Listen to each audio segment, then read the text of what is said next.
Welcome to the Joy Lab podcast, where we help you uncover and foster your most joyful self. Your hosts, Dr. Henry Emmons and Dr. Amy Prasek, bring you the ideal mix of soulful and scientifically sound tools to spark your joy, even when it feels dark. When you're ready to experiment with more joy, combine this podcast with the full Joy Lab program over at joylab.coach. Hello, I'm Henry Emmons, and welcome to Joy Lab. And I'm Amy Prasek. Here at Joy Lab, we infuse science with soul to help you uncover joy.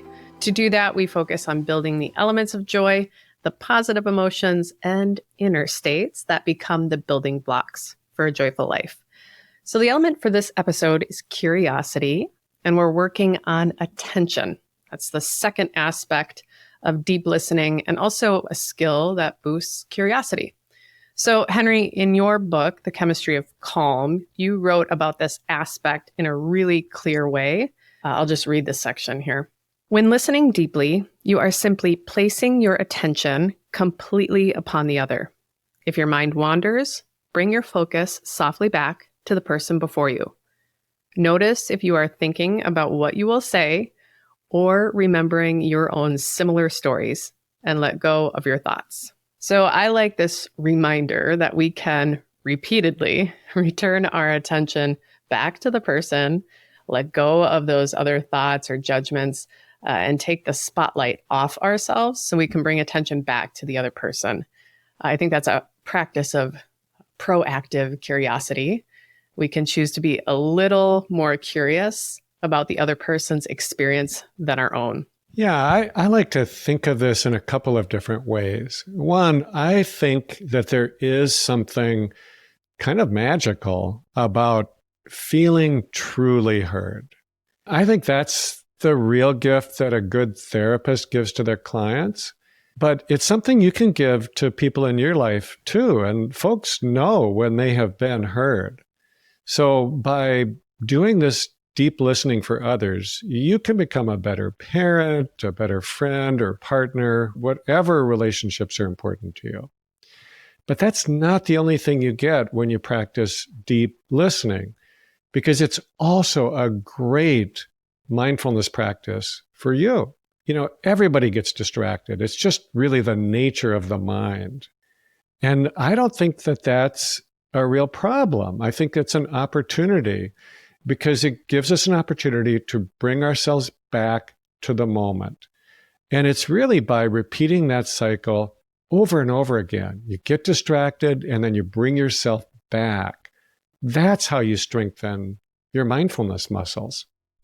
I love that reminder that the muscle building aspect of the practice is that process of bringing attention back, and that distractions are part of the process. I think it's also really interesting that mindfulness is often linked up to having fewer anxiety symptoms. So we hear that a lot, right? More mindfulness, more mindful, less anxious. And as researchers have looked more at this relationship, it seems that attentional control actually explains a significant chunk of that relationship. And it doesn't discount mindfulness or present moment awareness and the power there, but it's just not the whole story. So attention is really our ability to select the right things to focus on. And attentional control is our ability to consciously and voluntarily focus on those things and also shift and train our attention. It's like the active practice of paying attention, and we can get better at it. So I think this is really important given all the sort of kind of doomsday stories about how humans have a shorter attention span, particularly shorter than a goldfish, which is that storyline that came from that retail study from Microsoft that found a drop in attention span from 12 seconds to 8.5 seconds for humans over a 10-year period in the early 2000s. Got a lot of press on that one. Yeah. And I think a lot of kind of worst case messaging has come out of that as well. Sort of this idea that we are all victims of this decline and we have no control. We'll be, less attentive than a goldfish forever. We'll get worse, but that's not the case. We can work on our attentional control. And if we practice, we will see improvements. I gotta admit, Amy, that headline about our attention spans being shorter than a goldfish, that's kind of compelling. It just good. draws you in. Yeah. But I agree with you, Amy. We are not the victims here. Yeah. I look at this problem with attention as being similar to any addiction. Really, let's face it, a lot of us are addicted to information or things from news feeds, entertainment, social media, and the like. And really, just like other addictions, there is something we get from it, or we wouldn't keep doing it. But also, like other addictions, the payoff is pretty short-lived. We get a little hit of dopamine, and then we need to do it again and again. And it seems out of our control until we can see what's happening and acknowledge our part in it, and then reclaim our power to choose to do things differently. But I think that in order to give this up, we do need to see that there is a better payoff in doing so, or we just won't break the hold that these things have on us. Right. And I think that the payoff is potentially huge, because we do all want to be more present. We want to have more meaning and more pleasure in our lives, more meaningful relationships. And really, it's reclaiming the power of our own attention that can get us there. Yeah, it really is about being present in our lives. I think it can be helpful as well to sort of get a broader view of attention, to maybe get out of this kind of common idea that the only way to pay attention is to lock into something from start to finish, no distractions, 100% attention on one thing. And that's just not how attention works, or attentional control works. It's really dynamic. So let's take an example. Imagine you are going to run your first marathon. So you start running, you have butterflies in your stomach, you get super hungry, you're thirsty, then you get bored, then you're nervous again, and then you're thirsty again, you're itchy, and then you're bored, and then you realize the chafing has started, and your leg pains start, and then your back starts to hurt, and then you're hungry again. So I could continue, but the point is that I hate running. The second point is, clearly, I can't think of anything good from the marathon. The second point is, there's one thing to do during a marathon, right? Pass the finish line. That's the goal. So you've got that goal. Your task is running. So it would seem that paying attention to that, to running, 100% would be best. Full attention to that. But it's just not the case. Right? So there's fascinating research here to say that placing your attention on your running, or the inner sensations of your body while running, like the feelings of your legs being assaulted in that marathon, will slow you down. And you'll likely feel you're working harder than if you paid attention to something more external, like if you became distracted by the pretty scenery or some good music. So, between the start and the finish line of that marathon, a million things grab your attention, or can grab your attention. And some, like if your shoe became untied, that becomes the most important thing to focus on.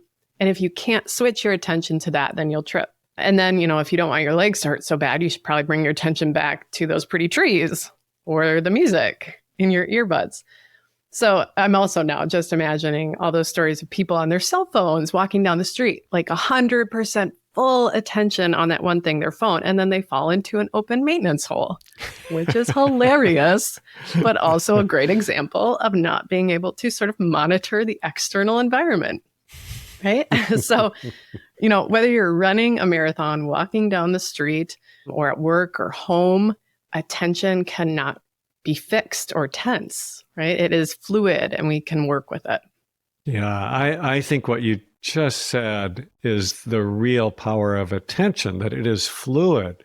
It's in constant motion. Yeah. I love the way neuroscientists talk about attention these days. We are not meant to be highly focused all of the time. The mind has this ability to wander, which is actually built into our minds for a reason, probably several reasons. And one of them, again, is survival. If we are completely focused on one thing, kind of like your example of falling into the maintenance hole, no matter how important or enjoyable it is, we might miss something else that would be really good to notice. Something wrong that needs attending to, some danger off to the side. So being able to lightly focus while still being aware of other things in our environment could maybe be life-saving. But I think there's another even more subtle reason for this mind wandering ability, and it has to do with creativity. When we let our minds wander, we are much more likely to come up with a solution to a problem, or simply to see things in a way that we haven't been able to before. I think it's a big part of creative problem solving.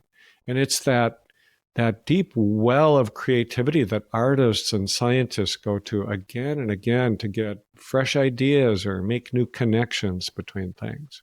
Now, this is very different from what we do when we let ourselves get distracted, for example, by all the things that we stream onto our cell phones. When we're doing that, we are simply moving our focus rapidly from one thing to another. We're distracted, but our mind isn't wandering. Those are very different things. And I think in this context, it's letting our minds wander that can be so good for us. I love that power right there. I think distracted versus mind wandering. So noticing that difference is really important. So let's get into some strategies on how we can hone our attention and let our minds wander. It just feels good, that space between those.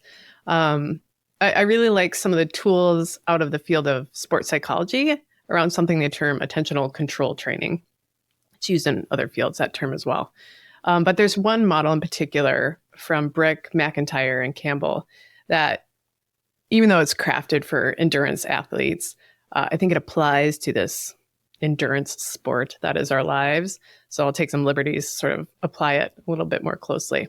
All right, so this model describes 4 different dimensions of attentional focus.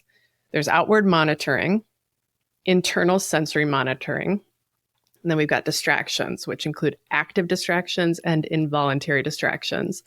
And then there's a dimension of active self-regulation. Now, there's some crossover, in my opinion, between these dimensions, but the point is that we can gain some insight sort of in these areas where we might be strong when it comes to attention, and then the other areas that we can improve in. So let's start with the dimension of outward monitoring. This is our ability to see what's around us, scenery, people, everything outside of us. And there's a sweet spot, as we've been talking about, where we can sort of assess our environment, and we can also be with whatever task we may want to give our attention to. Essentially, we don't fall down the maintenance hole. Yeah? If we're on our phone, or if we realize that the environment is too distracting, maybe we just can't focus, because of some loud boot camp class is happening or something, or the environment feels unsafe, right? So our stress is up and we can't focus on something else. So the goal here is to create a good balance, and that's really essential for attention. I actually find mindful movement practices to be really helpful here. You have someone you need to bring your attention to, you have your own movements, and of course the environment. And so this practice of bringing attention back to the person, and then your physical movements, also while calming the stress response, I think can be super helpful. And then as you get better, you could take your mindful movement practice to some place that has more stimuli, an outward monitoring experience that might grab your attention. You can continue to practice bringing it back to your body and perhaps the person instructing you. Now, internal sensory monitoring, the second dimension, this is the attention that you have to what's happening in your body. So I think this dimension can be really helpful because it's a reminder that our inner sensations, so how we're feeling in our body, can help us pay attention and connect more deeply, I'd say. And it can also tell us, when a task is done for us. Maybe it's too much. Maybe there's a triggering conversation that's too much. That's not helpful right now. So this dimension of attention can let us kind of know that information. We talk about this a lot here at the podcast, how that sensation of tension or something can give us some good information, that body wisdom. So to practice this dimension, I really like body awareness practices. We have a great one in episode 34 that you can try. So now let's move to this dimension of distractions. So we have involuntary, and then we have active. Involuntary distractions are probably what you're guessing. Those are the things that just catch your attention, internal or external. You do not consciously choose them. They just keep popping up. I really like short and sweet breath meditations to work on this, right? So focusing on the breath and just returning again and again to the breath after these involuntary distractions pop up. We work a lot with thought distractions, specifically in our Joy Lab program, with our loosening the grip of thought experiments. So that's a great spot to practice, to really start to work with this dimension. Now, active distractions are when we choose to pay attention to something unrelated to the task at hand in an effort actually to support the task, just like I was describing with the marathon running. So I see these active distractions as an example of what's the next dimension, which is active self-regulation. So we'll talk about that dimension. So active self-regulation in this context is when we take our monitoring, these dimensions of attention, and work with them in such a way that hopefully promotes our attention and I'd say also promotes our well-being. I really like this dimension of self-regulation because, as we're saying again and again in this episode, it reminds us that paying attention is a dance of moving between the internal, external, the distractions, and then using these skills that we can continue to practice to help us get better at that dance. So these skills, these self-regulation skills, are what we do all day here at the podcast. So you have lots of tools, right? Stick with us. I think anyone who's ever taken a meditation class knows from their own experience that the mind wanders constantly. Right. We simply get lost in thought. And maybe it's a discomfort in your body, that takes your attention, or you start thinking about all the things you have to do, and then you start feeling restless. And, it begins to feel for many people as if you're just wasting your time, just sitting around. Yeah. And I think that folks who are just learning to meditate often think that they're doing things wrong, but they're not. This is how you learn to be present, by repeatedly going through this cycle.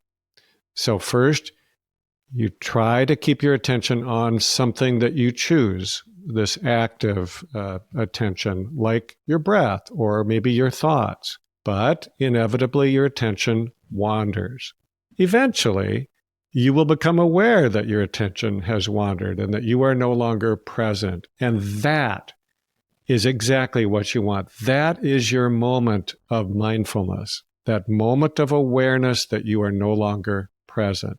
Then you can bring your mind back to paying attention again. And it's really just through this cycle that repeats again and again that you learn to be mindful.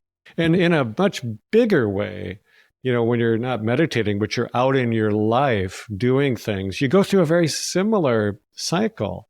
It's just at a bigger scale and maybe has more at stake. But eventually, it extends beyond your practice time, and you become able to do this, to bring yourself back whenever you choose. You've taken charge of your attention, and you can place it where you want, when you want. Well said. I love this empowered approach to mindfulness and attention. We can place our attention where we want, when we want. Perfectly said, Henry. And it's practice, like those dimensions of attention, those distractions. If they're popping up, hey, you're doing it right. Like that's a dimension of attention. We're just going to keep practicing on sort of harnessing. So keep practicing. To close our time today, I want to look to who other than Mary Oliver, another co-host, I'd say, for the Joy Lab. She comes in at the end quite a lot. She is just the expert, I think, when it comes to practicing this kind of mindful, flexible, nourishing attention. I love reading her words, and it's just like the core of attention. She gets right to the essence of these beautiful things that we see every day. So here's what she wrote. To pay attention, this is our endless and proper work. Thank you for listening to the Joy Lab podcast. If you enjoyed today's show, visit joylab.coach to learn more about the full Joy Lab program. Be sure to rate and review us wherever you listen to your favorite podcasts.